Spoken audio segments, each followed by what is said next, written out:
Deepthi Mary വർഗീസിന്റെ ഒരു Facebook post വന്നിട്ടുണ്ട്. അതായത് ദീപ്തി മേരി വർഗീസ് ഒരു പരാതിയുമായിട്ട് മുന്നോട്ട് പോവാം. പരാതി എന്താന്ന് വെച്ച് കഴിഞ്ഞാല് വയനാട് ഫണ്ട് തട്ടിച്ചെന്ന രീതിയിലുള്ള പ്രചരണങ്ങളും കുറെ പോസ്റ്റുകളും ഒക്കെ ഇറങ്ങിയിരുന്നു. അതായത് കോൺഗ്രസ്സുകാര് ഫണ്ട് വെട്ടിച്ചിട്ടുണ്ട്, ഫണ്ട് തട്ടിച്ചിട്ടുണ്ട്, ഫണ്ട് മുക്കി എന്നൊക്കെ രീതിയിലുള്ളത്. അപ്പം ഇതിൽ അന്വേഷണം വേണമെന്ന്, അതായത് ഈ തരത്തിൽ പ്രചരിച്ച വ്യാജ അക്കൗണ്ടുകൾക്കെതിരെ അന്വേഷണം വേണമെന്ന് ആവശ്യപ്പെട്ടിട്ട് ആഭ്യന്തരമന്ത്രിക്ക് പരാതി കൊടുത്തിട്ടുണ്ട്. പക്ഷെ ഇതിന് ദീപ്തി മേരി വർഗീസിനെതിരെ ഭയങ്കര സൈബർ ആക്രമണവും നടക്കുന്നുണ്ട്. എന്താണ് ഇപ്പൊ ഇതിന്റെ പിന്നിൽ നടക്കുന്ന കളി? ഇതിന്റെ പിന്നിലല്ല, സത്യം പറഞ്ഞു കഴിഞ്ഞാല് ദീപ്തി മേരി വർഗീസ് ഇങ്ങനെ ഒരു പരാതി കൊടുത്തത്, അതായത് പരാതി ഇങ്ങനെയാണ്. അതായത് ഫണ്ട് തട്ടിച്ചു എന്ന് പറഞ്ഞിട്ട്, അതായത് വയനാട് ഫണ്ടിൽ കോൺഗ്രസ് തിരിമറി നടത്തി, ഈ ഒരു രീതിയിൽ ഒരുപാട് സ്ക്രീൻഷോട്ടുകളും കാർഡുകൾ, ഗ്രാഫിക്സ് കാർഡുകളും ഒക്കെ ഒരുപാട് പ്രചരിച്ചു. അപ്പം ഇത് വ്യാജമായി പ്രചരിപ്പിച്ചതാണ്. അത് അത്തരത്തിലുള്ള ഒരുപാട് വ്യാജ അക്കൗണ്ടുകൾ വഴി UDF തോൽക്കാൻ വേണ്ടിയിട്ടും UDFിനെതിരായി നടത്തിയ ഒരു പ്രചരണമാണ് എന്നുള്ള നിലയ്ക്ക് ആണ് പരാതി ഉയർത്തിയിരിക്കുന്നത്. പക്ഷെ ഇതിനകത്ത് ഇപ്പം നമുക്കറിയാവുന്ന ശവം തൂക്കി എന്ന് പറയുന്ന ഒരു പ്രയോഗം ഈ കാലഘട്ടത്തിൽ ഉണ്ടായതാണ്. അതായത് M സ്വരാജ് ആയിരുന്നു ആ ശവം തൂക്ക് എന്ന് പറയുന്ന ഒരു പരാമർശം കൊണ്ടുവരുന്നത്. എന്ന് വെച്ച് കഴിഞ്ഞാൽ അതൊരു അദ്ദേഹം എനിക്കൊന്ന് ജിൻവാൽ ജീനോ അങ്ങനെ എന്തോ ഒരു വിക്ടർ യുഗയുടെ ഒരു കഥ എടുത്തിട്ട് അതിനെക്കുറിച്ചിട്ടാണ് പറയുന്നത്. ചില കള്ളന്മാർ മോഷ്ടിക്കുമ്പോൾ ചില മാന്യത കാണിക്കാറുണ്ട്. ശവത്തിൽ നിന്നും അടിച്ചു മാറ്റില്ല, മോഷണം നടത്തില്ല. അപ്പം ശവത്തിൽ നിന്ന് മോഷണം നടത്തുന്ന അത്തരം മോഷ്ടാക്കളെ ശവം തൂക്ക് എന്നാണ് വിളിക്കുന്നത്. അപ്പം അങ്ങനെ ഒരു സാഹിത്യമായ പരാമർശത്തിലൂടെ ഈ പറയുന്ന ഒരു കോൺഗ്രസിന്റെ ഈ ഫണ്ട് വെട്ടിച്ചതുമായി, വയനാട് ഫണ്ട് തട്ടിച്ചതുമായി ബന്ധപ്പെട്ടുകൊണ്ടുള്ള ഒരു നരേറ്റീവ് ഇവിടെ സൃഷ്ടിക്കപ്പെടുകയുണ്ടായി. അപ്പൊ അതുമായി ബന്ധപ്പെട്ടിട്ടാണ് ഈ രീതിയിൽ ഇയാൾക്ക് ഒരു സ്ക്രീൻഷോട്ടുകൾ അതല്ലെങ്കിൽ ഈ രീതിയിലുള്ള കാർഡുകൾ പ്രചരിക്കുന്നത്. അപ്പൊ ഇതൊക്കെ എന്തോ വ്യാജമായി നിർമ്മിച്ചെടുത്ത് വ്യാജമായി UDFിന് അല്ലെങ്കിൽ കോൺഗ്രസിനെതിരെ പ്രചരിപ്പിക്കാൻ വേണ്ടി ചില വ്യാജ അക്കൗണ്ടുകൾ വഴി ഇത് പ്രചരിപ്പിച്ചു എന്നാണ്, അല്ലെങ്കിൽ ഉപയോഗിച്ചു എന്നാണ് ഇവരുടെ ഉയർത്തുന്ന പരാതി. അപ്പൊ ഇത്തരം വ്യാജ അക്കൗണ്ടുകൾക്കെതിരെ നടപടി സ്വീകരിക്കണം എന്നുള്ളതാണ് അവർ ഉയർത്തുന്ന പരാതി.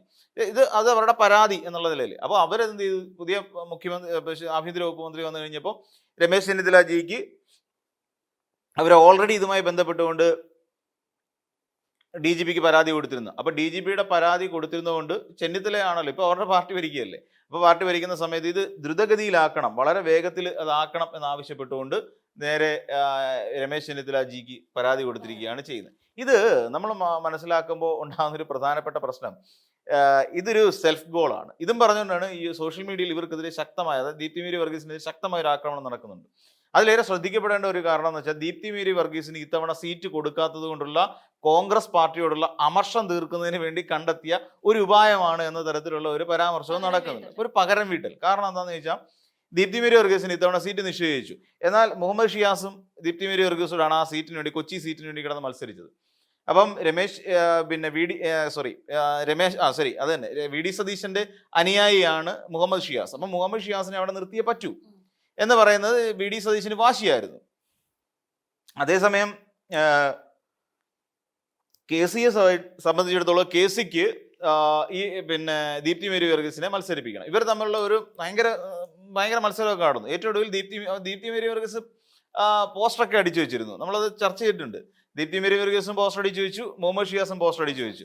അവസാനം ദീപ്തി മേരി വർഗീസിന്റെ പോസ്റ്റർ ഇനി അടുത്ത തവണ ആവട്ടെ എടുത്തേക്കാമെന്ന് കരുതിയിട്ട് അവിടെ മാറ്റി വെച്ചു. ഫോട്ടോ ചെറിയ വ്യത്യാസമെല്ലാം കാണുമായിരിക്കും.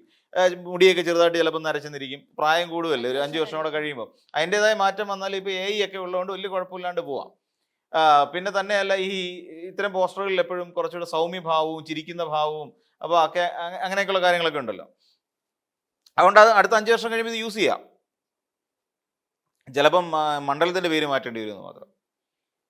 അങ്ങനെ ഈ ഒരു ദീപ്തി മേരി വർഗീസ് ഈ സീറ്റ് കൊടുക്കാത്തതിന്റെ ദേഷ്യം കോൺഗ്രസ്സുകാരോട് തീർക്കാൻ വേണ്ടിയിട്ട് ദീപ്തി മേരി വർഗീസ് ഇങ്ങനെ ഒരു പരാതി ഉന്നയിക്കുകയായിരുന്നു. കാരണം ഈ പരാതി DGPക്ക് കൊടുത്തു. DGPക്ക് ദ്രുതഗതിയിലാക്കണമെന്നുണ്ട് ഹോം മിനിസ്റ്റർക്കും കൊടുത്തു.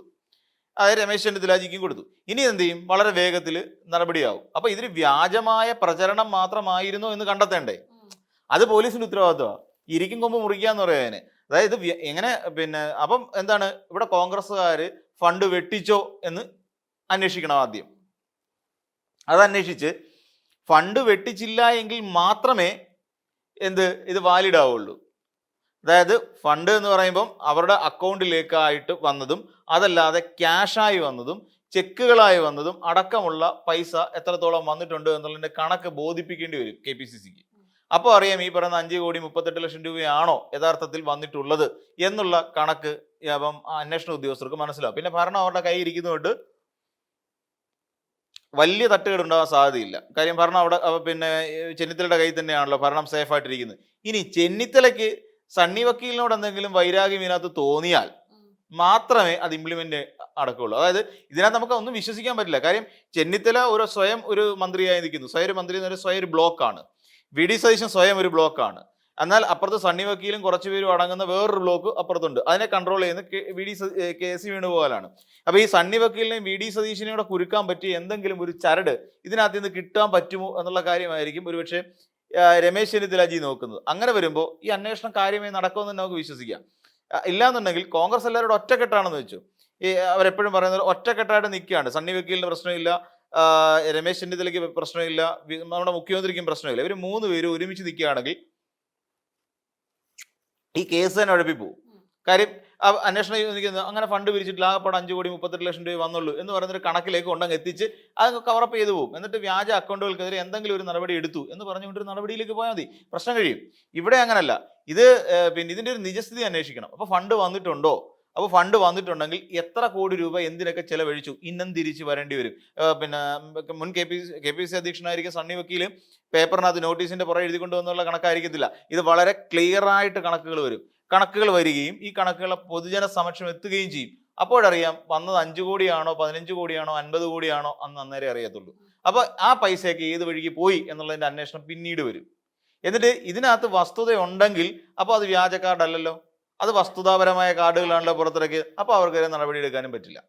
ഇതാണ് അക്ഷരാർത്ഥത്തിൽ ഈ ഒരൊറ്റ പരാതി കൊണ്ട് സംഭവിക്കാൻ പോകുന്ന കാര്യം. ഇതാ ഇനി അത് സ്വന്തം കുഴി തോണ്ടി. ഇത് തന്നെയാണ് കോൺഗ്രസിലുള്ള ബാക്കിയുള്ളവരും പറഞ്ഞുകൊണ്ടിരിക്കുന്നത് ദീപ്തിയോട്. കാര്യം ദീപ്തി മേരി വർഗീസ് കാണിച്ചിരിക്കുന്ന അബദ്ധമാണ്. ഇപ്പൊ ആ കേസോട്ട് പോകേണ്ട ആവശ്യമില്ല. അന്ന് ആ കേസ് അങ്ങ് തള്ളിക്കളഞ്ഞാൽ മതിയായിരുന്നു. ഇനി ഈ കേസ് ഇനിയും അന്വേഷണം വന്നു കഴിയുമ്പോൾ പണി കിട്ടാൻ പോകുന്നത് കോൺഗ്രസ് പാർട്ടിക്കായിരിക്കും. ഇപ്പൊ ഇനി ആരെങ്കിലും ലക്ഷ്യം വെച്ചിട്ടാണോ ദീപ്തി മേരി വർഗീസ് ഇങ്ങനെ ഒരു ഏർ എറിഞ്ഞിരിക്കുന്നതെന്ന് അറിയാൻ പറ്റില്ല.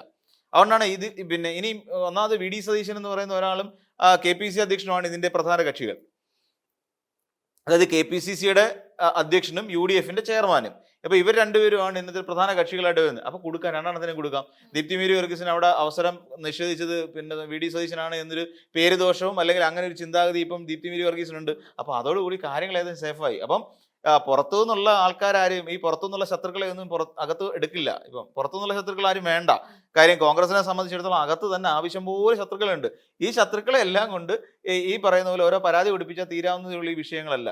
അപ്പൊ അതുകൊണ്ട് ചെന്നിത്തല ഈ കാര്യത്തിൽ ചെന്നിത്തലയ്ക്കും ആഗ്രഹം ഉണ്ടാവും, ഇത് സത്യസന്ധമാണോ ഇല്ലയോ എന്നറിയാൻ ചെന്നിത്തലയ്ക്ക് ഒരു ആഗ്രഹം ഉണ്ടാവും. അപ്പൊ ചെന്നിത്തല എന്തായിരുന്നാലും ത്വരിതഗതിയിലാക്കണമെന്ന് പറഞ്ഞുകൊണ്ട് ഒരു നിർദ്ദേശം കൊടുത്തു കഴിഞ്ഞു ഓൾറെഡി. ഇപ്പൊ അന്വേഷണമൊക്കെ വരും. എന്നിട്ട് ഈ കാർഡ് ഉണ്ടാക്കിയ പാവങ്ങൾ തെറ്റുകാരാണോ ഇല്ലയോ എന്നുള്ളവരെ അന്നേരം അറിയാം.